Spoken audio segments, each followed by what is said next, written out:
আজকের এই মিনি ব্লগটা একটা জিনিস দেখানোর জন্য করা।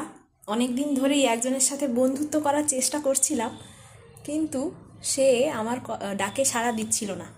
আজ কিন্তু দিয়েছে। কে আপনাদেরকে দেখাই।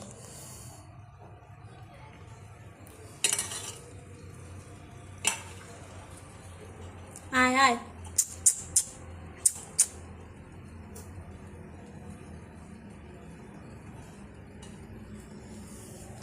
বেশ কিছুদিন ধরে ও আমার ঠাকুর ঘরের জানালা দিয়ে ঢুকছিল, বেরোচ্ছিল, আর সরস্বতী পুজোর দিনেও এসে মিষ্টি খেয়ে গেছিল। তো আমি প্রথম বিস্কুট দিয়ে এটা সেটা দিয়ে ডাকার চেষ্টা করেছি, শোনেনি। তো আজকে প্রথমবার আমি ডাকতে, কিন্তু ও আর পালিয়ে যায়নি। প্রতিবারই ডাকি, কিন্তু প্রতিবারই ভয় পেয়ে চলে যায়। আজকে প্রথমবার হচ্ছে সে আর পালিয়ে যায়নি, থেকে গেছে। তো আমি প্রচুর এক্সাইটেড আছি এই নতুন বন্ধুটাকে পেয়ে। ঠিক আছে, দূর থেকেই খেয়াল রাখার চেষ্টা করব, দেখি কি হয়।